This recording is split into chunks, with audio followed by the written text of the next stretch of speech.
کہ وہ لوگ کسی پراپر ڈاکٹر کے پاس پہنچتے ہیں، پراپر علاج کے لیے جاتے ہیں، اس وقت تک کافی زیادہ نقصان ہو چکا ہوتا ہے۔ اس کے علاوہ جو ایک اہم چیز ہے وہ یہ ہے کہ غذا ناقص ہے۔ غربت کی وجہ سے جو دیہات کے لوگ ہیں نہ وہ دودھ پی سکتے ہیں، نہ انڈا کھا سکتے ہیں، نہ گوشت کھا سکتے ہیں، نہ پراپر فروٹس وغیرہ کھا سکتے ہیں۔ چنانچہ ان کا جسم کا مدافعتی نظام جو ہے وہ کمزور ہو جاتا ہے اور وہ آسانی سے جلدی بیماریوں کا شکار ہو جاتے ہیں۔ اور پھر غربت کی وجہ سے چھوٹے چھوٹے گھروں میں جب زیادہ افراد رہتے ہیں تو اس طرح کی جلدی بیماریاں جو ہیں وہ بہت تیزی سے ٹریول کر جاتی ہیں، ایک سے دوسرا، دوسرے سے تیسرا، تیسرے سے چوتھا، اور حتیٰ کہ سارا گھر ہی بعض اوقات شکار ہو جاتا ہے اس بیماری کا۔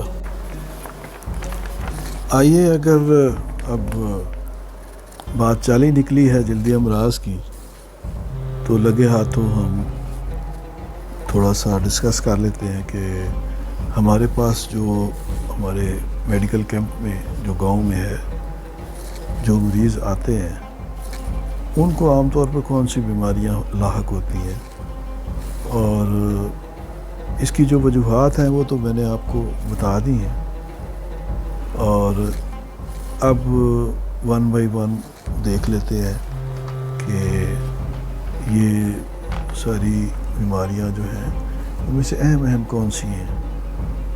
تو جب سے ہم لوگ یہاں پہ ہم نے کام کرنا شروع کیا ہے تو سب سے زیادہ جو بیماری یہاں پہ ہم دیکھنے کو ملی ہے نا وہ ہے خارش کی بیماری، اور جسے ہم اپنی زبان میں اسکیبیز کہتے ہیں۔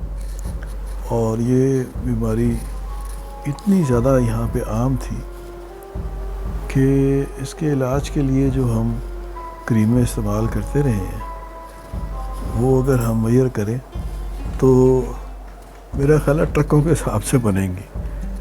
تو یہ ایک بہت بڑا چیلنج تھا، اور یہ ایسی بیماری ہے کہ ایک مریض سے دوسرا، دوسرے سے تیسرا، حتیٰ کہ جب بھی ہمارے پاس مریض آتے تھے تو 10 یا 12 افراد ہیں تو سب کے سب کو ہی خارش ہے، اور ان ساروں کو پھر ہم دوائی دیتے تھے۔ تو الحمدللہ اب اس میں کافی زیادہ کمی آ گئی ہے۔ اس کے علاوہ یہاں پہ پھوڑے پھنسیاں، یہ عام طور پہ یہ بیکٹیریل انفیکشنز ہوتی ہیں، یہ بہت زیادہ کامن تھی، تو اس کے لیے اینٹی بائیوٹکس دیتے تھے۔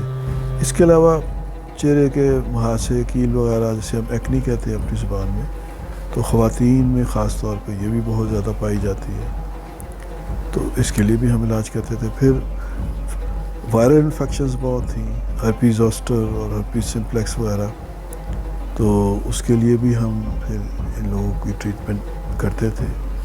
اس کے علاوہ فنگل انفیکشنز بھی کافی تھیں اور ابھی بھی ہیں۔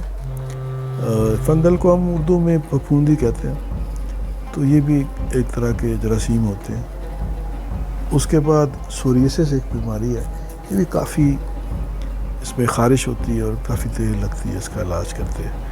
اس کے علاوہ ایکزیما یا الرجک ڈرماٹائٹس الرجی سے ہوتا ہے۔ پھر لیشمینیاسس جو سینڈ فلائی کے کاٹنے سے ہوتا ہے۔ پھر لیپرسی، شکر ہے کہ لیپرسی اب ہمارے دیکھنے میں نہیں آئی۔ اور اس کے بعد بیکٹیریل انفیکشنز مختلف جیسے سیلائٹس ہے، ان کا بھی ہم علاج کرتے رہے۔ اسی طرح امپیٹیگو جیسے اردو میں ہم زرد زخم کہتے ہیں، یہ ہو جاتا ہے۔ اور آخر میں جلنے سے بھی زخم ہو جاتے ہیں، ان کا ہم علاج کرتے ہیں۔ میں اپنے سب بہن بھائیوں کو اپیل کرتا ہوں کہ آپ لوگ اینزا دلدار فاؤنڈیشن کے غربت اور بیماری کے خلاف جاری کردہ جہاد میں پرزور طریقے سے شرکت کریں، اور اس میں شرکت کے 6 طریقے ہیں۔ پہلا طریقہ یہ ہے کہ اگر آپ ڈاکٹر ہیں، اگر آپ نرس ہیں، ڈسپینسر ہیں، لیب ٹیکنیشین ہیں، تو آپ سال میں 1 یا 2 مرتبہ چند گھنٹے رضاکارانہ طور پر عطیہ کریں، ہمارے ساتھ کیمپ میں جائیں اور وہاں جا کر اس جہاد میں شامل ہوں۔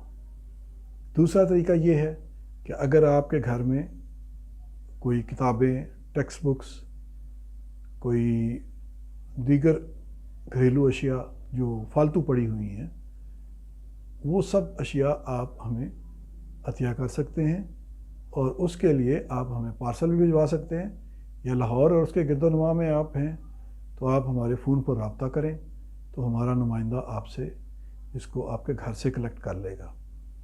تیسرا طریقہ یہ ہے کہ اگر آپ کے گھر میں کوئی میڈیکل آلات پڑے ہیں، جیسے ویل چیئر ہے اور گلوکومیٹر ہے یا دیگر اشیاء ہیں، بلڈ پریشر پیٹس ہے، تو ان سب چیزوں کو عطیہ کرنے کے لیے اگر وہ آپ کے استعمال میں فالتو پڑی ہوئی ہیں تو آپ ہمارے نمبر پر فون کریں اور ہم آپ کے گھر سے یہ تمام اشیاء کلیکٹ کرا لیں گے۔